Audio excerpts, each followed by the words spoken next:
you were telling me we were discussing there all before the program that you and Chris Boland had exposed the Rahm Emanuel connection. Yep.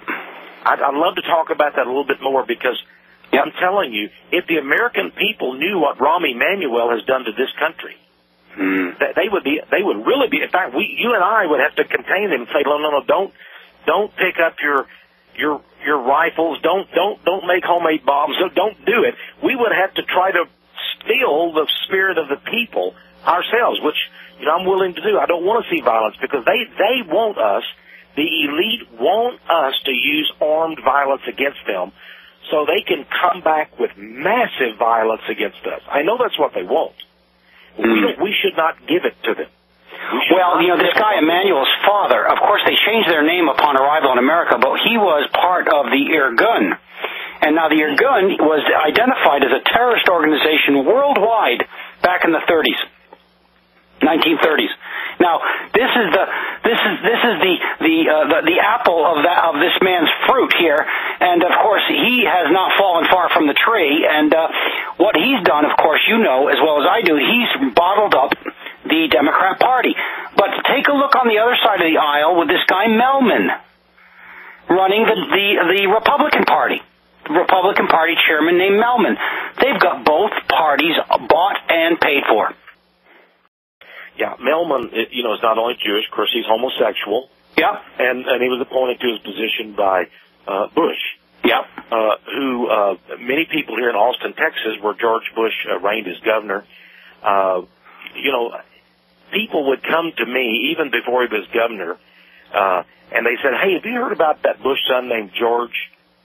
And they would tell me stories about his homosexual activities. Mm-hmm. That guy goes to these gay parties and goes around nude and sniffs cocaine, does dances on tables. And they said he's George Herbert Walker Bush's son. Well, the next thing I know, the guy wants to run for governor of Texas. Now, there were several people who've been very involved in politics and that wanted to run for governor for Republican. Suddenly, they all backed out. There was nobody even running on the Republican ticket except old George W. Yeah. And here's a guy, he was given free, as far as I can remember, 1% interest in the Texas Rangers Ball Club. Then he runs around telling everybody, well, I've got experience running an organization. I was owner of the Texas Rangers. He had 1% ownership that was given to him. And I think he was some little oil company in the Middle East that was given to him by Arab sheikhs as a thank you for what his dad did in, the first Persian Gulf War or something. But old George Bush suddenly ends up being governor, and, nobody knows if anything he did effective. If you can ask, I'm sorry, there is one law that he got passed. Let me give him credit for it, could I? Yeah, go ahead. It was a law that George Bush got passed as governor for the state of Texas, which gave illegal Mexican immigrants full tuition rights. In other words, they have, just as if they were citizens of the state of Texas, they pay the same cheap tuition. And he got that for all the universities in the state of Texas. So get this. There's 49 other states in Texas, right? Yeah. If you come here to go to college at a state university in Texas, you'll have to pay 3 times as much tuition if you're from one of those other 49 states as Mexican illegals pay. Now imagine, Jose Gonzalez pays $2,000 a year tuition, and you pay $6,000 because you're from Oklahoma or New Mexico or California or Ohio. Mm-hmm. This is the only law. This is the only legislation that George Bush passed while he was governor of Texas. Well, but there's other things about George down there. I mean, we know his dad was involved in that Franklin cover-up that was going on up in Oklahoma and Nebraska. Yeah. And they had that flying in the young children from Boys Town and the whole bit. And we have sussed out all that information as well. Now, George didn't fall far from his father's tree either, did he? No, he didn't. So, you have this, George Herbert Walker Bush, Cheney. It's interesting. They had this book called The Transformation of America. Mm. Now, I didn't push that book. I didn't promote it. It was almost too sordid for me. It disgusted me, talking about the sexual perversions of George Bush and Dick Cheney. Yeah. This was before anybody even knew who Dick Cheney was. This book comes out. Yep.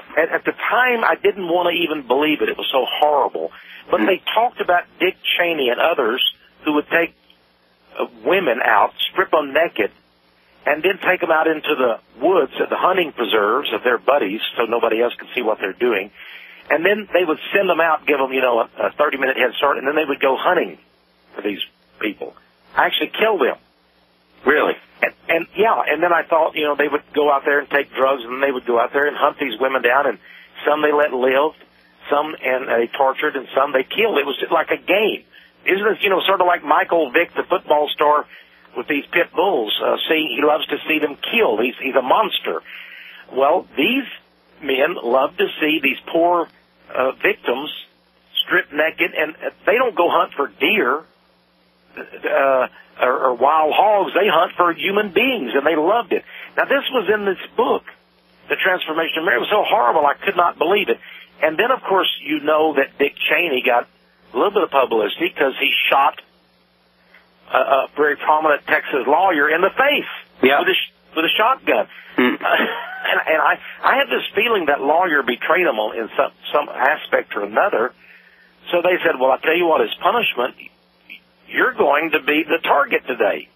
Take off your clothes. And it turned out that it was on a preserve run by the Republicans down in South Texas. So that's where George Herbert Walker Bush and his friends, Cheney and those, that's where they go hunting. But they don't hunt for animals, they hunt for human animals. Well, there's some fantastic stories out there, but there were a couple of people who came up with similar charges about being violently raped, and one woman in Texas actually came up with a story about George, and she was killed. She was murdered. She filed a lawsuit, and she turned up dead. I have a copy of that lawsuit. I have a copy of the news article. She was a black woman, very, very good-looking woman. She was a businesswoman, very successful in business. Mm-hmm. But she was one of these people who had been taken, kidnapped, raped. And when she complained about it, she claimed in her lawsuit that after she filed suit against George Bush, that FBI agents came to her home and they beat her and raped her themselves. Now, again, I don't know the truth of all that, but it's interesting that she was found dead. Now, the county coroner said that it was ruled suicide, but the interesting thing about it was the gun shot her in the head, mm-hmm. And they said that the suicides of women are almost never by gunshot to the head. I don't know whether it's vanity or what, but women just don't want to shoot themselves in the face, or the head. Yeah. And men, when they kill themselves with a gun, suicide, they usually do shoot themselves in the head, but women never do almost. It's like 1 out of 1,000. They always take poison or cut their wrist or, do something else, but they do not shoot themselves in the head. So that's what happened to her in her quote-unquote being suicided. Yeah. And isn't it interesting? The press went wild with stories of Bill Clinton's suiciding of, what was the guy's name, his counsel, White House? Yeah, Foster. Yeah, Vince Foster. But honestly, this murder, that's what I believe what it was, of this Houston area woman who had filed a lawsuit against George Bush, you're the only talk show host that has ever brought this up. Well, that has had the courage. I have never seen it in a newspaper. Why is it that Vince Foster got all this attention, but here's this black businesswoman that filed a lawsuit against Bush, and the next thing, and by the way, she said in her lawsuit that she received, that she got a phone call from the White House, and they said, hold for the president, and Bush got on the line and told her, you're going to end up dead, woman, if you don't withdraw that lawsuit.